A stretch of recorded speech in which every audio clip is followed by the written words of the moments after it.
Can you guys riff out a... Should we stop? Do you want to stop for that noise? Yeah. Bro, for that shit. I even Oh noticed. my god, there's 2 Transformers out there.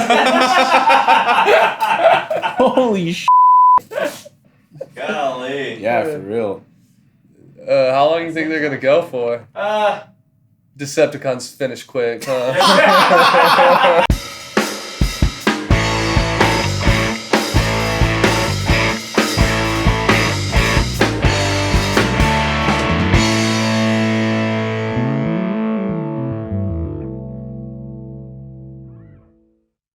We are rolling a deal. Ready to rock? Horti. Sweet. Boink. Alrighty. Hello, people of the world. Welcome back to another episode of Sam Sessions. We're back here in the acoustic A-room of South Austin Music. You got the world's most mediocre interviewer in this chair here. And to my right, we got a good friend, Jeff Horti. Hello. How How's you it doing? going? Good. And- How's everyone going? Doing great. Your last name, it's Hortillosa? Yeah. Well, I mean, those 2 L's are definitely a... Like tortilla. Yeah. Okay. Well, it Okay. depends on, it depends who you ask. If the H as well depends on how into Spanish you are. You could pronounce the H, you could not pronounce the H, you could do the 2 L's. In the Philippines, Hortillosa. they would say Hortillosa because it's like L-Y sound. Okay. But that's like, that's So like, what that's why I just go by Horti, because that's Horti. like so many layers at that point. Yeah, It's like, yeah. oh yeah, well in Kentucky we say the 2 L's like Hortillosa, but then in Texas they say the 2 L's like Spanish, but the H is still like English. But then you go to the other side of I-35 and they don't say the H and they say the 2 L's with the wall. It depends on your location. Depends yeah. on your location. Depends So- on the socio-cultural context. Yeah, okay. That's all so far above my head, and I'm just too scared to even try and get into it. No, it's okay. I was baiting you. I was baiting him. It's Trying to get me canceled before we get started. Yeah. I love it. So, is that your heritage then? Filipino, yeah, totally. Both my folks came here from there, and I was born in Kentucky and raised in Kentucky. Very cool. So, when did you move here to Austin? Like in 2010, Okay. yeah. And what encouraged that move? Was it the music? Yeah, it was the music, and I'm like, I do a lot of bluegrass stuff, and coming from Kentucky and Tennessee, it just seemed like I wasn't gonna have as much fun playing bluegrass over there because I wasn't really any good. So I felt like I was just gonna learn a lot quickly, but it felt like it was just gonna swamp me. But I knew in Texas it was like kind of more, in Austin especially, it's like a more mixed up scene, kind of the folky and then like the weird, crusty like rootsy sort of stuff. And Right. swing, of course, Texas swing is really cool. Texas blues is cool. All that stuff. Dime bags from Texas. Yeah. So, did it live up to your expectations? Yeah, totally. Yeah, definitely. Good I mean, stuff. and that whole feeling I was trying to avoid by not moving to like Nashville, for example, and trying to be a guitar player.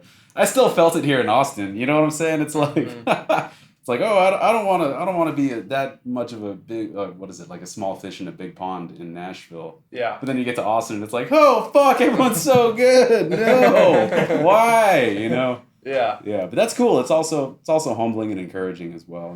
I've heard a lot of musicians talk about how it can kind of inspire you to be better and like improve your own craft by being surrounded by so many people with talent. Totally, too. Because, I mean, like, I think a lot of what I go through is kind of like these psychological leaps. It's like, but that's not what I would play. And, like, I'm so, one, my hands do what they're going to do. And that's based upon where they're, what I originally learned and how I developed as my own player and stuff like that. So it's like, the older you get, it's like harder to unlearn some of the stuff you do, Yeah, and then old habits die hard. But then there's like the mental leap of it too, where it's like, not only are your hands being like, well, I don't want to do that, but your mind's also like, I don't need to do that. You know what I'm saying?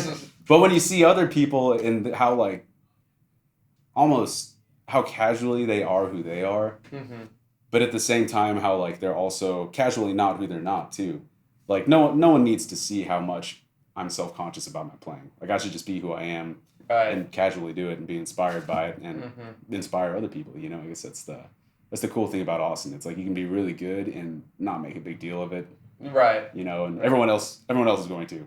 Like, Yeah. in front of you and behind your back, too. They'd be like, man, you're awesome. You guys are fucking awesome. You know what I'm saying? Yeah. Like, we're all got this little tight community like that. It's fun. It's nice to be a part of it. Absolutely. So you've been playing around Austin for, I guess, 12 years now. Yeah, 12 years. Yeah. In 2010, I joined this band called Whiskey Shivers. Whiskey Shivers?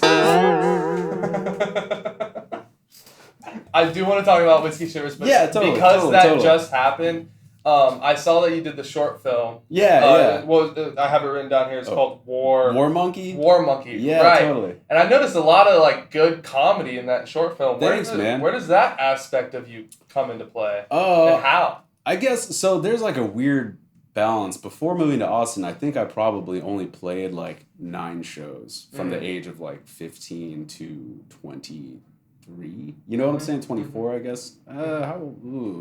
23, let's say. You know what I'm saying? So in those 8 years, I'd only accrued like less than 10 shows, right? But inversely, I'd done like a whole ton of theater.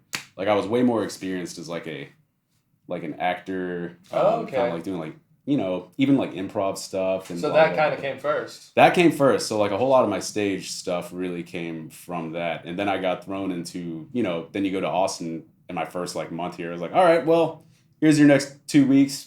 Be ready for 6 shows, you know? And it's like, okay, cool. And you got to kind of fake it till you make it. And like, part of me, when I first started out, like I wasn't sure who I was, like as the guitar player in a bluegrass band. So I'm just kind of like, you know, you look back in those old videos and I'm like, a little timid, maybe. Kind of a little timid. And then, but like, you know, 5-6 months later, then that's when I really started to feel more like developed in that role. And, you know, faking the confidence of being a, you know, self-described B- Austin guitar player at the time. You know, I'm like a B+ now, but it's a fucking huge margin. Anyway, so like, you know, self-described B- guitar player, self-conscious about his playing. It's like, how do you fake it? You just kind of up the showmanship, right? You do what you know is like a goofy sort of quick theater-y sort of theater game sort of dude, you know? Yeah. And those skills definitely pan into it. Oh, I've also been like, you know, the class clown for a long time. Right. Kind of like, what's the word? Socially disrupting. Try to be like socially disrupting. You're the kid that got in trouble for talking too much in class. Yeah. But I'd also be the kid that's like, I would quietly take over like a quarter of a class, then a third of the class, then like half of the class, just like how many people are actually paying attention to what's going on, and like half of the like how many people can I just distract? Yeah. And then I would get I was the kid who got in trouble for talking too much. In certain terms, yeah. Definitely. Yeah, it's funny. I know all about the whole fake it till you make it thing. It's what I'm doing right now. Yeah. It's what I've been doing for all these interviews. Well, you seem like you made it. Well, no, I mean it's funny because I actually just graduated from. It used to be I'm the world's worst interviewer. Oh, cool. And now I've officially graduated to the world's most mediocre. Oh. So you know maybe in cool. like the next 15 we'll have like decent or something, you know? Yeah. But yeah, it's always hard to find the balance when you're faking it till you make it of like how obvious is it that I'm faking it? Because if you overplay it to a certain extent, people can kind of catch on to it. Did you like think that deep about it, or did you just go out and like? You know, at the same time, it's worthy of note of the Austin music scene because I feel like so many people who were like my seniors and who were older than me, they saw it and they were like, oh, that guy's really going for it. Let's let him have it. But simultaneously, like inspired by like, you know, I see younger players now too, and it's like they're faking it, but I'm like they're going for it. They're figuring it out. They're going for it. At least let them go for it, you know. Yeah. And there's, you know, supportive. Yeah, like that's cool. Everyone, like, because, you know, if I expose that the younger generation is faking it, then it's like, well, you're faking it. And I'd be like, well, he's faking it, you know? Like, fucking, you know, it's, the finger pointing will never stop if we're all it's like... a Spider-Man meme. Yeah, we're not fucking going to get anywhere calling each other for being fake, you know? Because we're not, you know, I think if our intentions are all genuine and true, then, you know, what is the skill or what does the talent have to do with it? Absolutely. So with War Monkey, where did the idea behind that come from?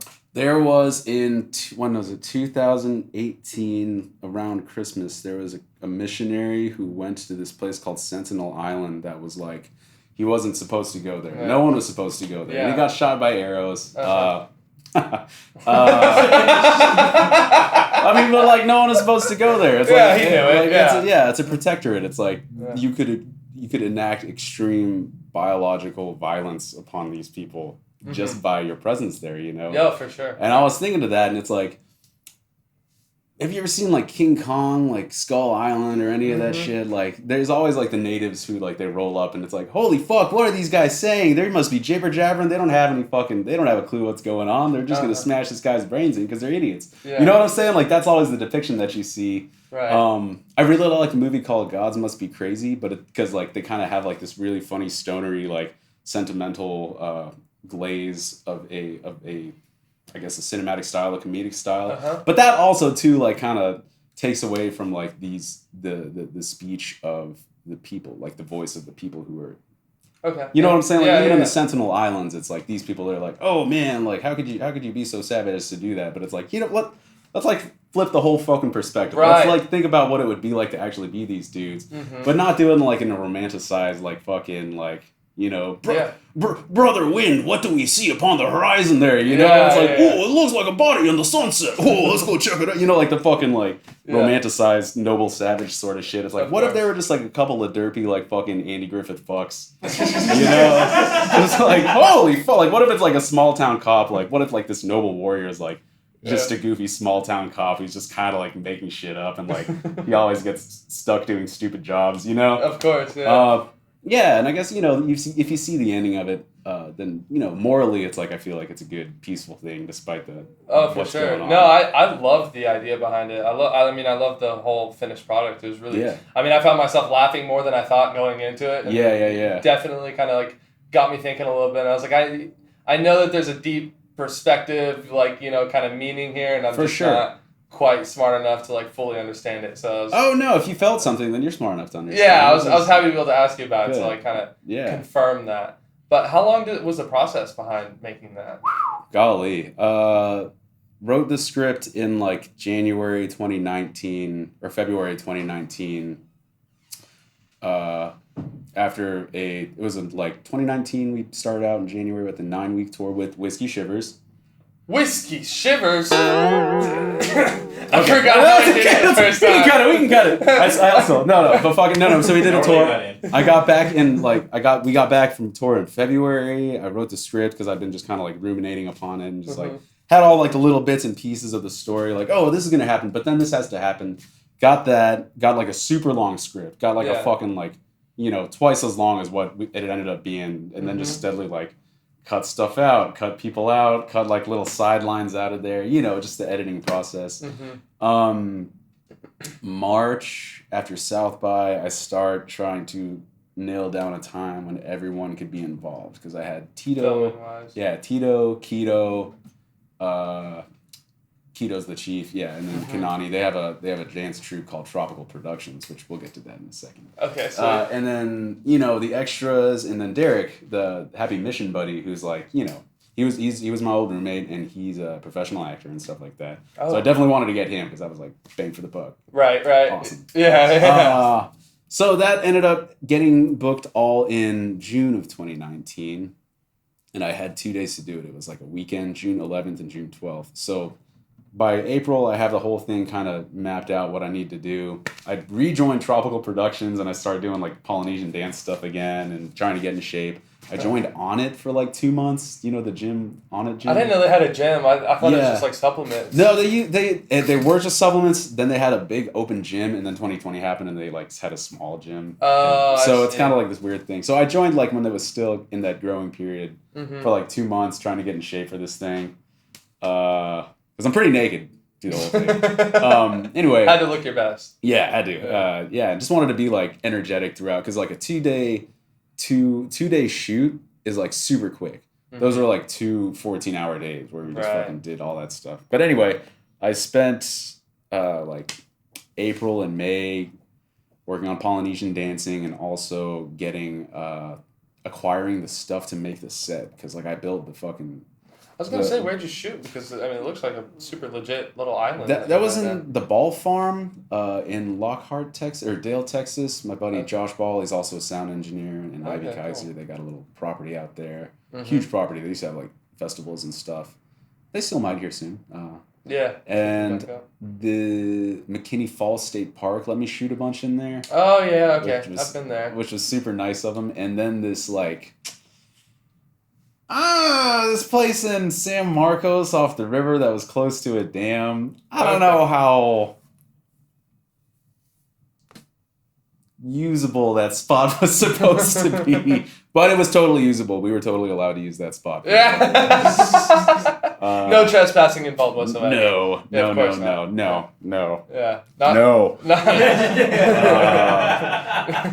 But let's see. Yeah, so kind of spent a couple months scoping out the spots and getting all that stuff and getting all the right camera, and then we spent fucking forever editing that thing. I can imagine. The timing of comedy is such like, it's so difficult to get that just right. And also when you're working with someone else who's like an editor, it's a very sensitive process, and it's good to have someone who you know and trust, because it's like when you work with a music producer, like, and you guys can tell you, and they're like, oh, this part's cool, but you might want to cut that out because it's not doing what you think it's doing. And like as an artist, you're like, you don't fucking know my art. You don't know what the fuck you're talking about, But really, they do. A lot of times, those technical people know what they're talking about, and they're ultimately trying to help you. And, yeah. Shout out Jason Hatch, Hatch Media. Not talking shit about him. Not talking shit about you. No, he's my dude. He's my guy in the chair. Yeah. There's the guy with the earpiece who's like breaking into the bank, and then there's the guy in the chair. He's like the guy in the chair. Yeah. Gotta have the guy in the chair. Totally. It's like curious where like, do you get that? Would you classify that as like kind of like a wild hair idea or something you wanted to do for a long time? Oh, I've kind of wanted to do it for a long time, but it's like nothing really lined up, and nothing was lining up. But I didn't realize it because it's a huge endeavor. It's like nothing was ever going to line up. I just had to kind of steadily force it to make it happen. Make it happen for like months and months, like, and be very flexible with it, be very flexible with the dates. Like, I think we set some dates like in mid-May initially, and then everyone was like, ooh, sorry. And then it was like another scramble to figure out a time, and it was like 3 weeks later. So then my timeline was a little goofed up, but it's all good, It all happened. It all went well. Yeah, I mean, like I said, I loved the finished product. It was super enjoyable. I got to watch it on my lunch break, and I was like, this is cool. This beats most of the other crap I watch on YouTube. I watch a lot of trash. Yeah. I found myself watching podcasts, and that's really? just like, this is so counterproductive. You're supposed to listen. And do something else. Why would I be listening to people or watching people talk? I don't know. There's something endearing about it. I do those I do like interview videos, or not even interview videos, but like people who are responding to comments on their last video. I'll like totally spend 20 minutes just watching someone like talking to a microphone. Yeah. Like, why? That's totally useless. Yeah. Well. Oh yeah. Sam Sessions. Here we go. Yeah, but these have quirky edits. Yeah, a bunch of. Yeah. So, running back to Whiskey Shivers. Yeah. Whiskey Shivers. Whoa! I forgot. No, I forgot. How long ago did you play with them? I randomly met those dudes at a party in October 2010. Best meetup story. Yeah. 2 weeks after I moved here, and that morning their original guitar player moved to California. So they were without a guitar player for approximately 14 hours, That I walked up and I was like, hey, you guys playing bluegrass? I know. I mean, someone told me that they were going to be there and that they were a good band, but I didn't realize their guitar player was missing, Yeah, so I totally walked up and fucking just jammed, and then ended up joining the band, and the rest was history. I remember I joined the band. Well, I played with them at that party, and then we played a house party a week later, and then we played at what is now Seaboys, what used to be Trophies, a week and a half later, and then 3 weeks after I joined the band, we did the CD release party, and it was at the Scoot-In Inside. There were 140 people, and I was nervous as fuck. Yeah. That was my 15th show ever. You know what I'm saying? Oh, jeez. And it was awesome. It was so, man, I just remember turning to Andrew, the bass player, and be like, dude, I'm kind of fucking drunk. He was like, congratulations. Why are you telling me? He's like, we're all fucking drunk. You know what I'm saying? I was like, it was so new to me though. I was like, man, I can't believe I'm playing this drunk. Wow, this is so neat. That's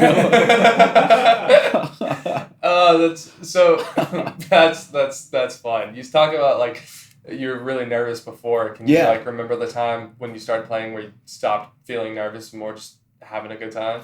I think so. I mean, yeah, it was slowly over that winter to spring. So I joined the band October. That CD release was late November or early December, I forget. Free week, we did some stuff, and South by we did unofficial stuff. That first South by of 2011, we did a bunch of unofficial stuff. And probably by summer, I started feeling more comfortable being on stage and doing the thing, you know. So now when you go on stage, is it business as usual for you? Kind of feels like it, yeah. I mean, I feel like I've been in like so many settings. With Shivers, I mean, you know, 2010, 2011 is what I'm talking about. And then flash forward to 2019, 2020. Over that 10 years, we did like 2,000 shows in like, in like 39 states or something like that. 200,000 miles like that. So our first van lasted us from spring 2014 till spring 2016 when she pooped out, right? 2 years, we put like 108,000 miles on her.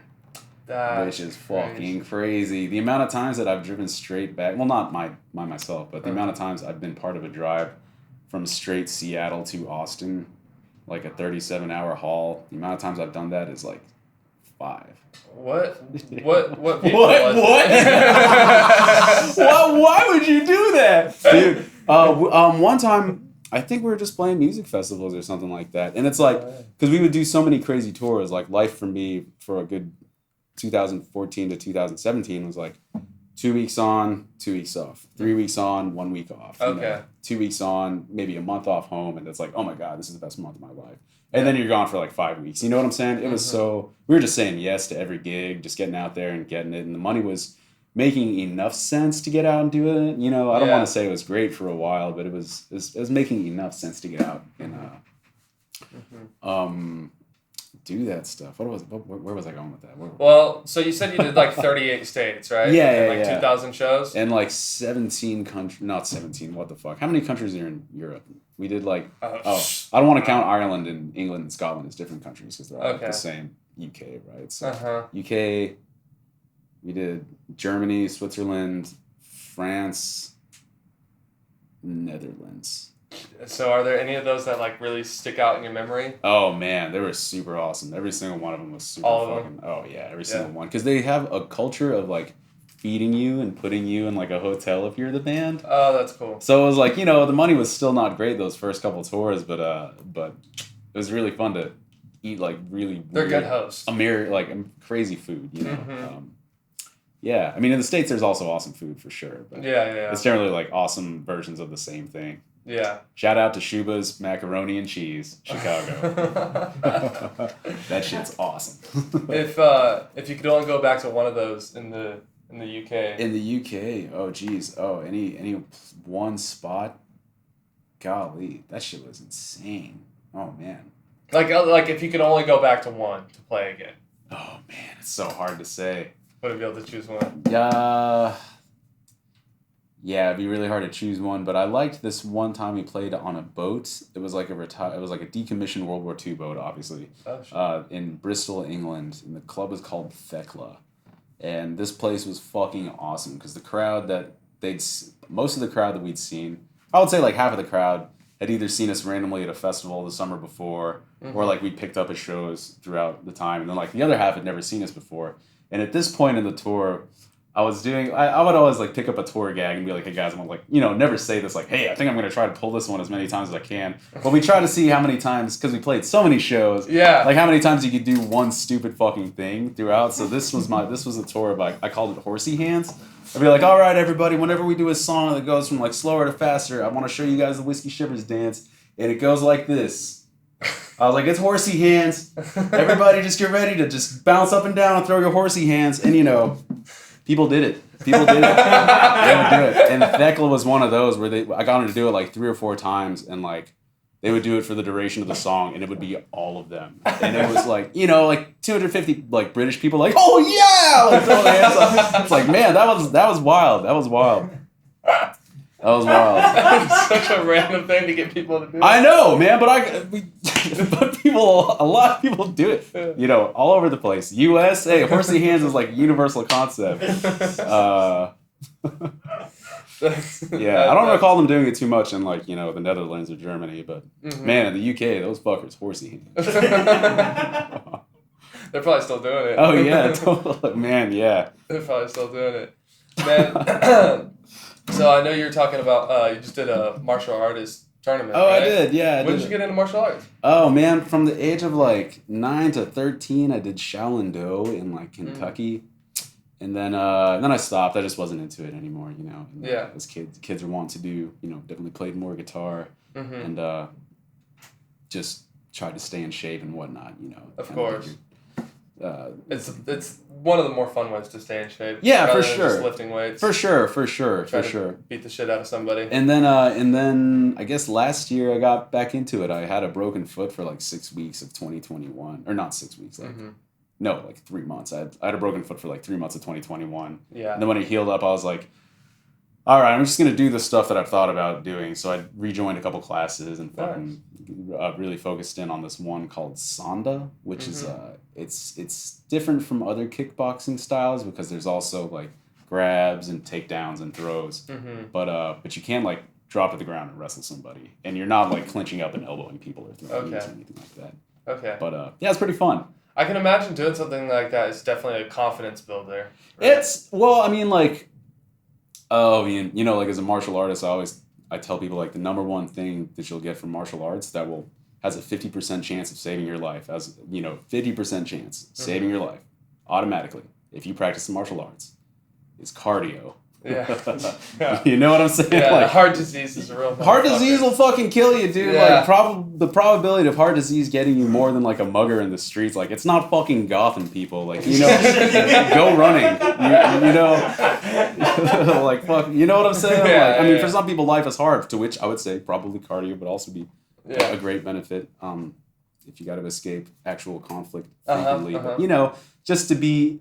To really kind of be like, how in shape am I? Am I in shape enough to like handle a very unpredictable resisting force? It's like you can lift weights all you want, but it's like when you're done, the weight's done, right? Yeah. But if you hop into a sparring contest or something like that, you don't have a choice. The other person might be setting the pace. Yeah, and you know, you don't really get a chance to catch your breath. There's a whole lot of mental like, oh shit stuff, and I mean. You know, it's kind of like playing a show, right? So I was going to say, I imagine it builds confidence, and I was curious if, like, the confidence maybe you gain from that transfers over to when you're playing a live show at all. I mean, I guess so, yeah. I mean, I don't know. I kind of I compartmentalize those two things a good bit. I think so. I think I compartmentalize, like, work and hobbies and music. But at the same time, I totally fucking don't because I made, like, a music video movie. You know what I'm saying? Oh, yeah. So... I mean, so I will say that as, like, a film guy, it definitely boosts my confidence a lot more as a film guy. Okay. You know, as a musician, I don't necessarily see myself, like, you know, tucking and rolling and throwing kicks on stage. Ooh, maybe I should. Yeah. Yeah. Huh. Okay, they're fucked. Yeah, right? Draw some attraction, maybe, you know? You heard it here, folks. You heard it here first here. Is it one guy that used to do it, or a bunch of guys? But, like, you know, some rock and roll dude used to come out and, like, do, like, a little front kick or whatever. I mean, like, David Lee Roth could do the splits. Who was the guy from Iron Maiden who was, like, a fencing guy? Was it Bruce Dickinson? Bruce Dickinson? Yeah, he was, like, a fencing guy. And I remember seeing just some footage of Maiden back in the day where he just, like, runs full speed to this front of the monitor, and I'm talking like a real, you know, huge stadium stage, like a good 20 feet, like a sprint, and then he just like leaps and like his foot lands on the top of the monitor, and he just like puts his leg behind his other leg and he like parries. What? And he just like stands there on the monitor, and I'm like, holy fuck, dude, you have the balance of a rooster, you know? Fucking insane, like. So that could totally be some cool stuff. I mean, I do some weird performance art shows as well. Okay, as it is already. Yeah, and you know, definitely for acting and movies and stuff like that. Me and Jason Hatch, editor, War Monkey. We're working on a kung fu horror movie short. Wow. Yeah. So you got another short coming up. Yeah, like 5 to 7 minutes. Like. Okay. So like a little more visceral, maybe even like. Mostly silent, you know. Wow. Maybe not even like tied to music, not tied to an album release or anything like that, which is going to be cool. It'll be like my first. You know, I like to make these gradual leaps. You know what I'm saying? Like in 2017 was my first studio album. 2019 was my second studio album, and then the War Monkey video. Do you have a title for this new one? For the new short? The new short? Yeah. Nelson. It's Nelson? gonna be called Nelson. Okay. Yeah. I won't even dive deeper. I'll just wait to find out. We will. Yeah, just wait to find out. Because yeah. now that I've talked shit, I got to do it. Now that I've said it, I got to do it. It's out to the whole people of the world now. Yeah, right. But yeah. So martial arts has definitely given me confidence and inspired me in that sort of in that sort of way, and as well just being a human being. I would say more. I think we would be better off as people if we practiced falling more than we did like bench press. You know what I'm saying? Okay, yeah. Like this is my weird philosophical thing. If like mentally everything like physically, mentally, I feel like if we just kind of moved away from being like I need to do this, I gotta do this, it's gotta be this weight, I would rather be incompetent at moving 400 pounds than completely competent at doing 100 push-ups. You know what I'm saying? Of course, yeah. But I think a skill that we should all work on, if everyone wants to work on it, you do it because you climb, is falling, just how to fall. Yeah. It's like how to fall and take a fall. Do you fall? Do you ever let yourself fall? Yep. Really? Heights. I hate heights though, so it's just like. Fuck. Do you climb too? Oh, cool. Do you climb too? I have before, yeah. Hey, I got into it for like a few months. Yeah. Yeah. Oh, it's that's fun. cool. I think the one person that should never learn how to fall is Johnny Knoxville. Because that's kind of like what made him hilarious to watch. Oh, the jackass guy, he just doesn't know how to fall, so he's like the best one to watch. He's getting ragdolled every time. Yeah, you're totally right. It's just like someone took a Raggedy Andy doll and just threw it whenever he's across the room. Like off a bull, off a golf cart. No, totally. Yeah. You're right. And probably looking at all his injuries, maybe he should learn how to fall, How much do you think he's worth for like that much falling, I bet you he has a net worth of over like 10. 10, probably 10 million? Yeah. I'd say easy, probably. Yeah. I mean, that's just the stuff we know about. He might have some like weird... Well, it's never right either. Yeah, it's always like undersold. No. Like they say my net's like $1 million. Oh, really? Bullshit. But you're mediocre because you're mediocre. Right? Yeah. Oh, yeah. My name's not anywhere on Google at all. I keep it a little bit. Got to build that SEO, man. Yeah. See, I don't even know what that is. Search engine optimization. Oh, okay. Yeah. Totally investigate that stuff. Yeah, you've gotten into the analytics of it. Oh, it's awesome. Just everybody learns search engine optimization. That's one thing that took me a long time to figure out. Yeah, I mean, I'm still figuring it out. And it's like non sequitur. I also perform. Well, I mean, I'll book typically as Jeff Hortillosa. I'll do that. Like I'll have them put that on the thing. Yeah. Because if you Google Horti, it's really hard to see anything. Like, you know what I'm saying? Like if I'm playing somewhere where people don't know me, if I'm going to Hole in the Wall or like the Ballroom or any of those places, I'll be Horti. Whatever. Austin knows who I am. Yeah. Austin knows that that's who I am. Yeah. But if you don't know who I am, it's almost better to look up my name because it's like, oh, this guy was in a band and he was in a movie and he's got a master's degree and look at all these interviews and these pictures of him. Yeah. But if you Google Horti, it's like, we are the #1 plant selling company in New York and all the U.S. online. Blah blah blah blah, and then it's like 3 Google pages of just Horti, like this plane company. You know what I'm saying? and then some like soccer announcer from Hungary. Named Horti Gabor, and then it's me. You know what I'm saying? Completely. So search engine optimization. If you Google your name, you want to be at the top of the thing. Yeah. And there's little tips and tricks to do that. Okay, like all kinds of like little loopholes. Just little loopholes and stuff like that. Yeah, it's good to get into that. I mean, otherwise you definitely fall behind if you're not like up to date with it all. Because someone's doing it.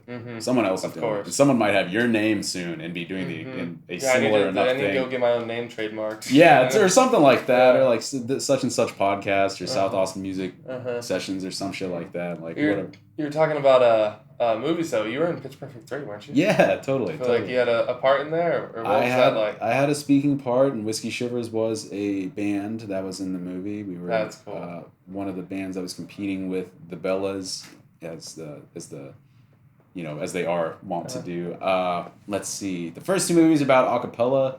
This movie had bands. I played guitar over the fucking acapella and ruined the franchise. That was me. I was a guitar guy. Ruined it. No, but that's cool. I knew the director Trish C. Okay. She directed the OK Go videos, and her brother's in OK Go, and she's like a choreographer and a dancer and stuff like that. But in 2014, I made a vaguely prostitutional Craigslist ad called Eye Candy Lawn Service that went viral. It went viral, right? And it got spread around. And wait, is this where you did like lawn service, but like with your shirt off or something? Yeah. Have you seen it? No, I've not seen it. Yes, that's exactly what it is. No, you're totally right. You're totally right. It is exactly what it is, and it offers like other costumes and flavors, and it's just like worded funnily and like humorously enough to be like, is this guy a prostitute? You know, but it's like it got flagged after a while, but it also got like best of Craigslist on their long list of that's best so of Craigslist, cool. and like was on the front page of Austin Reddit for a while. You know, Yeah, that's sweet. made it around. A friend of mine in Minnesota, he was like, dude, they just talked about your fucking thing on the radio, you know? So that thing got around, and Trish in California, she reposted it, and my buddy Nick Garza, he plays banjo. Nick Garza's Get Along, check him out. Nick Garza, he worked in advertisement, and he worked on a Texas Lotto ad with Trish. And so when she reposted it, it like dinged his Facebook, and he was like, oh shit, that's Horti. And he tagged me. And then we just started talking like in the comments section, and then we started talking in the DMs, and I was like, oh yeah, like I'm in this band called Whiskey Shivers. This is like 2013, 14 or something. I'm like, I'm in this band. We're not really big, but you know, you're such a great director. One day it'd be really awesome to work with you. And she was like, oh yeah, send me your music. And I sent it to her. And she's like, oh yeah, I love this stuff. Like, you know, maybe one day it'd be great to work together, blah, blah, blah, blah, sort of thing. It didn't seem super likely.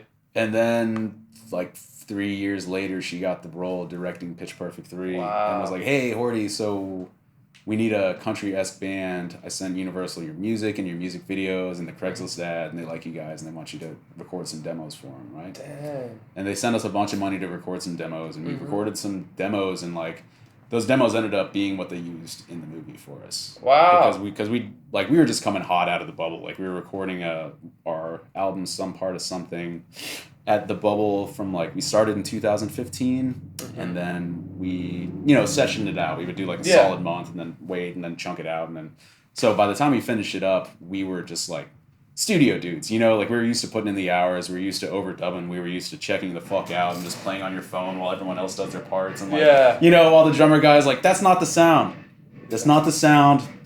maybe a little bit, while they do all their technical stuff and we're just sitting there for hours waiting. We all got used to that. So when it came time for them to be like, give us four demos, you got like 3 weeks to do it or something. We're like, okie dokie, and we did it in like 5 days. And sent it to them. They're like, oh, these are great. And then they had them remixed up at their studio. They were mixing, god damn it. I was going to say they were universally mixing. They're trying to get everything to sound the same.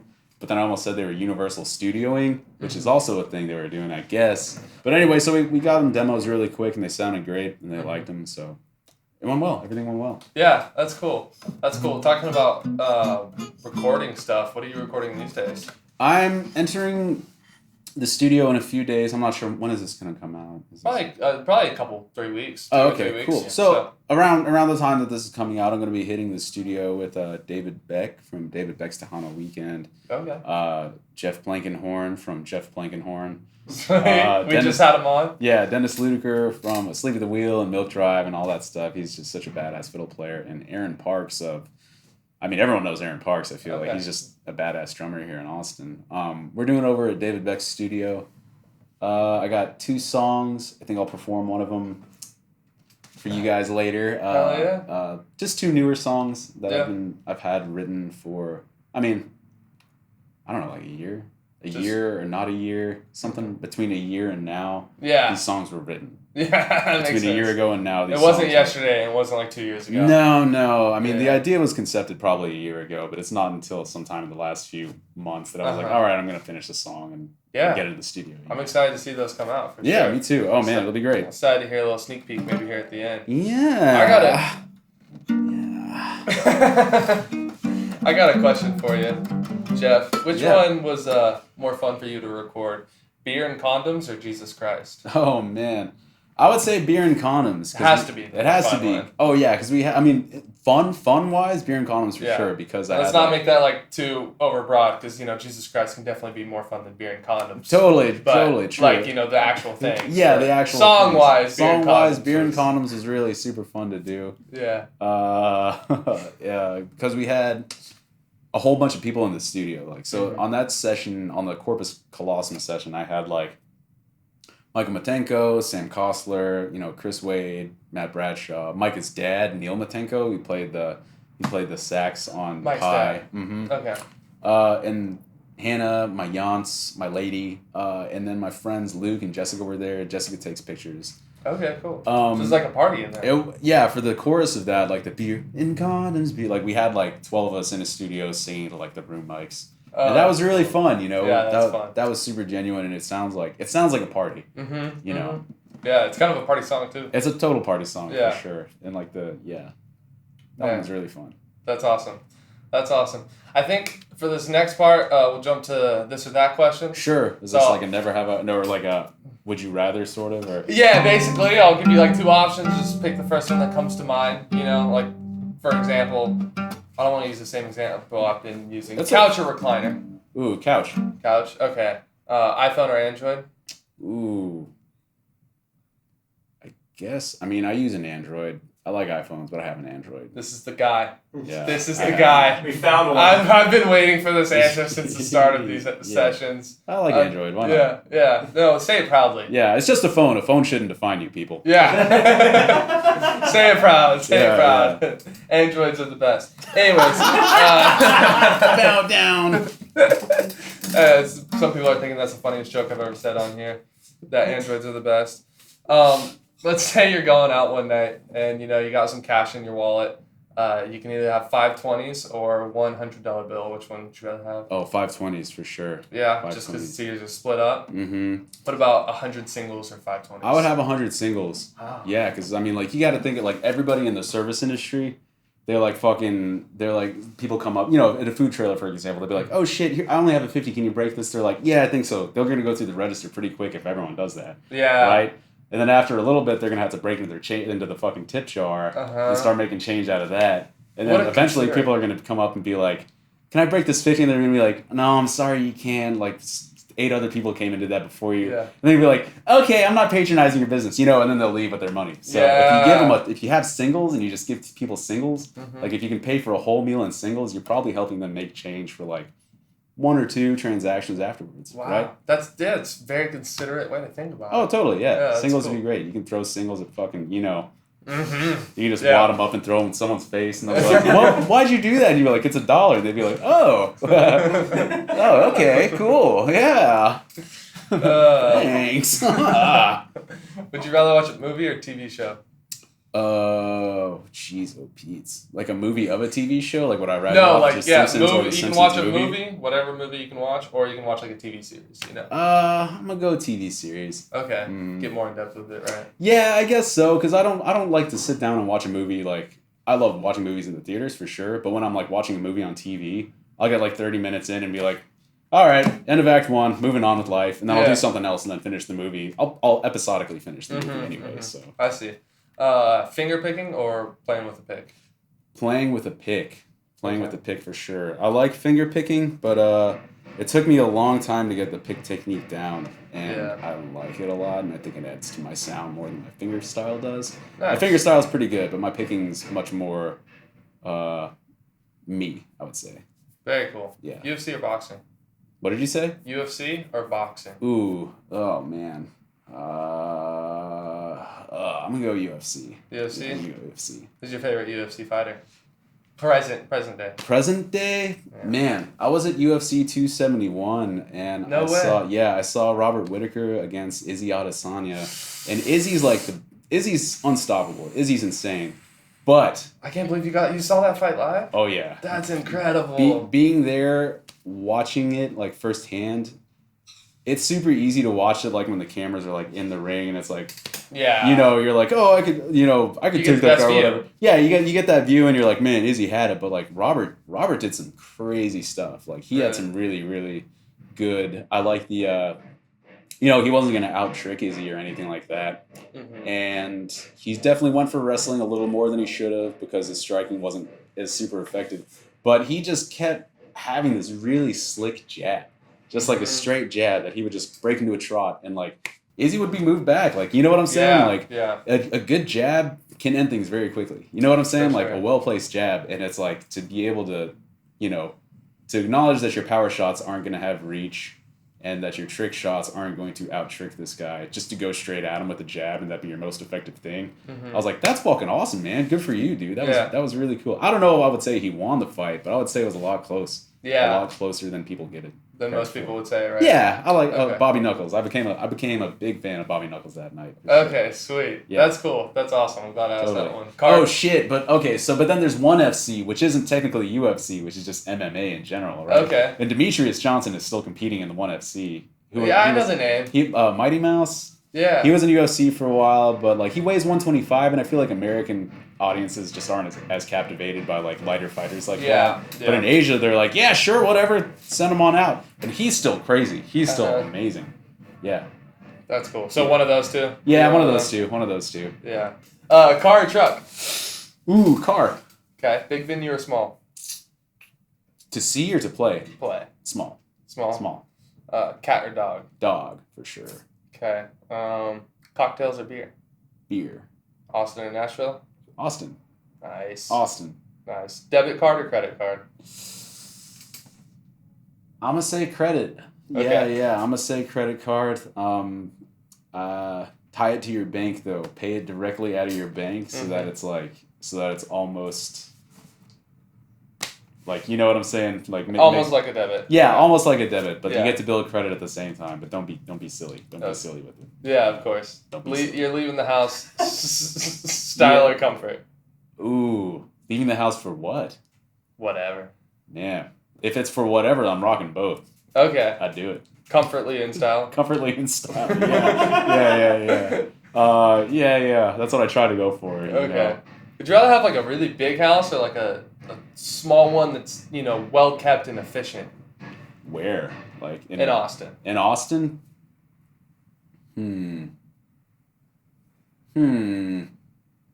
In Austin? But where in Austin? Like, man, you know what I'm saying? Like, if it was somewhere green and wild, then I could step out and go bike 10 miles. You know what I'm saying? Yeah, on your own Then property. small and efficient would be fucking Okay. amazing. You know what Yeah. I'm saying? And just kind of like living that life to where you're compelled to be outside. Mm-hmm. But if I was living like, oh man, if I could have a huge house, like just have a fucking high riser demolished and have one house put on top, if I could flex that, That would be pretty sweet. oh man, I'd be a fucking demon, dude. I'd be a bad guy. I'd be like, man, what did that guy do to have as much money to fucking demolish a skyscraper and have one big house in Austin? James Bond villain I or ate something. Joe Rogan. I got his money. I ate him. Coming for you, Elon. Give me that money. Coming for you, Elon. Give me that money. Oh shit. That got dark, man. My bad. That was just a simple question. House, big house, little house. I'm like, I would eat humans. That's what I would do. Oh man. If you eat Elon, reopen Music Lab. Oh, that'd be awesome, man. If I ate Elon and inherited his money, I don't think that's how that works. But if it worked like that, I think you're probably just like in jail or something. For the yeah, most part. yeah. All right, I got one more for Yeah. you. If you're taking a vacation, you can either go camping or stay at a nice hotel in the city. Any city. Camping anywhere. Man, jeez, oh Pete. That's so like right now, I would say camping. Yeah. I feel like I've been Austined out for a minute. You know, I could go for some nice nature. Right Okay. now. Sweet. Yeah. Sweet. Sometimes I do like the big city lights for sure though. Of course. A little bit of both. Of course. Do you guys have any questions? Do you have any questions? Yeah. So, as yourself being Asian as well, I know that in at least the field of music that you're in, how's that like from your experience? Like, how's the pros and cons? Oh man, welcome to my master's talk, y'all. No, I'm just kidding. No, it's been bluegrass is a good kind of lens to view the Asian experience in America, because it's like, it's as well, the Asian experience in America is a good lens to view bluegrass, you know? Yeah. So I would say bluegrass is as you'd expect the crowd to be, like 60%, 70% kind of just like your music fans, your hippies, like your fucking old deadheads, you know what I'm saying? Like all these folks who just like music, they're folkies. Some of them, your bluegrass fan, I wouldn't say all of them are like super huge bluegrass fans, So they're just open to all sorts of stuff, right? So a majority of people who like bluegrass music, from what I've experienced, are totally open to me playing it, Yeah. And then there's a certain portion of, not necessarily the Austin bluegrass crowd, but let's say like a more pastoral bluegrass crowd in a smaller town that's maybe 5 hours away in any direction from a bigger town, where something about my upper middle class immigrant intellectualism doesn't resound well.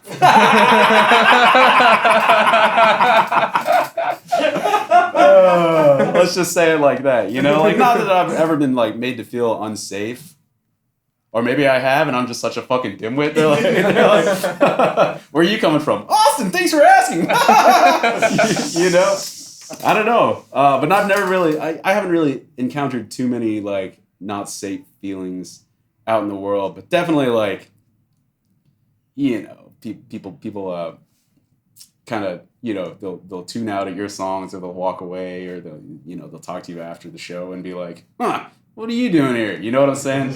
And it's like, maybe they mean well sometimes, but sometimes it's also like, well, that's kind of like a micro, othering as well right there. But it depends. People, I think a majority of people have a really good heart, have a great acceptance, even if what I'm doing is different and the perspective I bring is completely different. I think so many people value the culture that they value that perspective as well. You know what I'm saying? Yeah. And that's just a microcosm of bluegrass. I feel like it's completely different for like... It's a case by case. It's a case by case. It's almost a genre by genre, because it's like, a music, a genre, whatever. I'm a big fan of viewing things through the lens of language. It's through War Monkey. My master's is in bilingual and multicultural education. So I like think about things insofar as like anthropological, linguistic, cultural growth, right? And music genres are kind of like that, a language, right? And those things are subject to change through whatever, like socioeconomic pressures and all that sort of shit. How like, white people ruin jazz, right?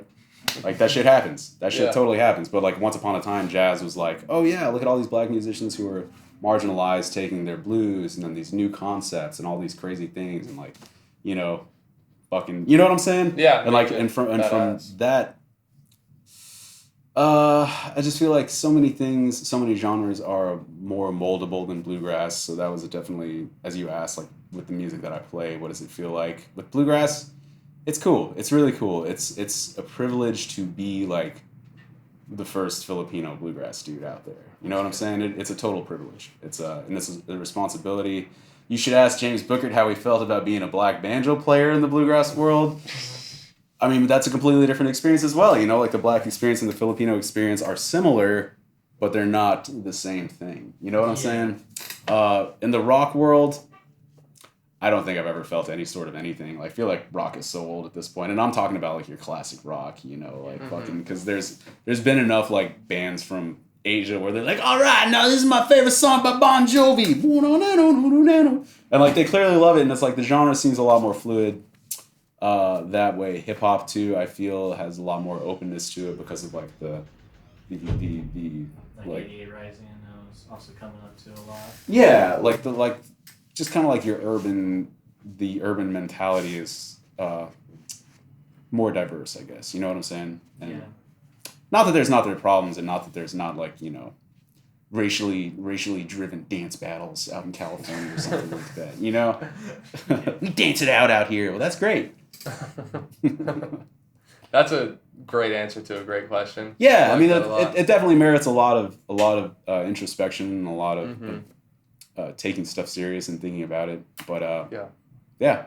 But as well, luckily it's music, so it's like, you're not talking about like, what does it mean to have a gun as an Asian American in the U.S. I'd be like, oh, I don't. I mean, now that we have you here. Yeah, now that we have you here. Yeah. That's awesome. Man, Jeff, I can't thank you enough. For sure. That was Thanks, a lot man. of fun. Thank Super you, interesting conversation. Woo! I'm going to beg you off camera to do mushrooms with me, probably. Oh, yeah. It seemed like you'd be so much fun to be on. Man, there was this one time my buddy fucking, her friend got pinched and she ended up inheriting his operation.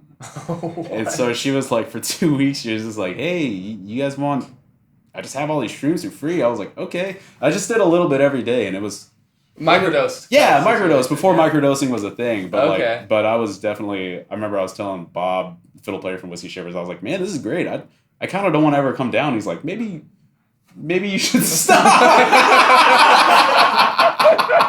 He's like, well, maybe you should. He's like, maybe you should chill out, you know? Like, if we were like Whiskey Shivers, right? Like, we were a party band, and this guy was like, man, you gotta chill out. But not that I was going too crazy with it, but, you know, it's fun. Yeah. It has its moments. That's cool. Man, seriously, I can't thank you enough. Yeah. That was a lot of fun. Thanks. And if we can steal your time for a little bit longer and get a little song out of you. Yeah, sure. I'm gonna play this. This is a new tune of mine called I Don't Party Like I Used to. I'm gonna play it on this Unity archtop. Yeah. Here at South Austin Music. Let's do it. Anyway, so here's a song called I Don't Party Like I Used to All the Time. You rolling? Oh, yeah. Okay. I don't party like I used to all the time.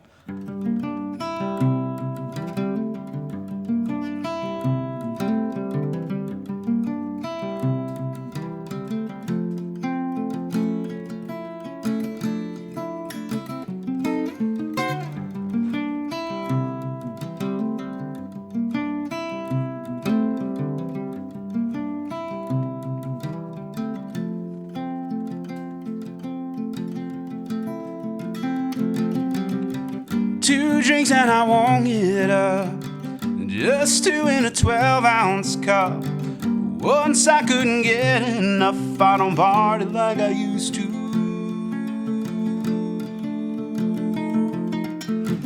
I should have stayed in last night.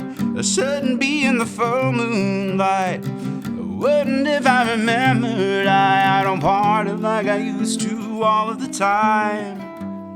I don't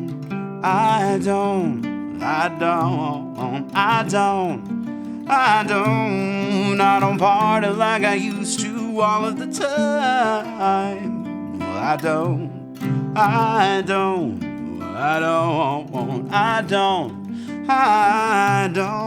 don't party like I used to.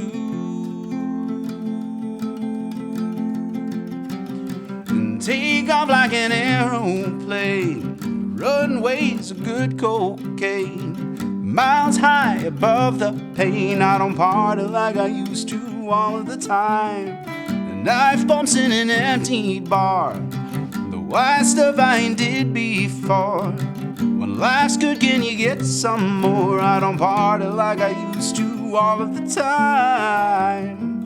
No, I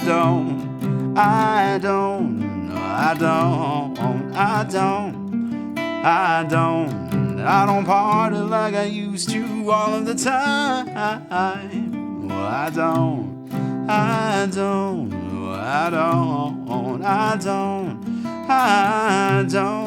don't party like I used to all of the time.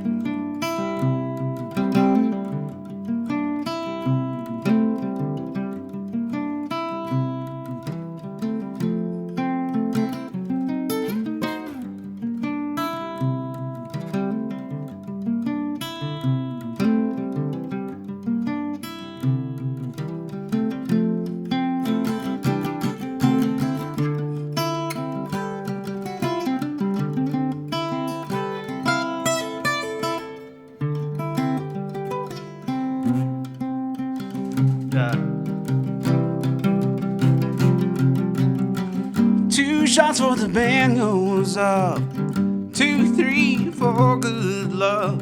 Once I couldn't get enough. I don't party like I used to all of the time. I don't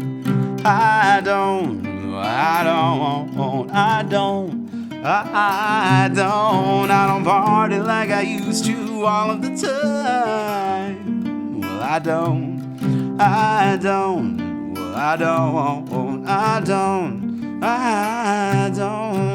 party like I used to.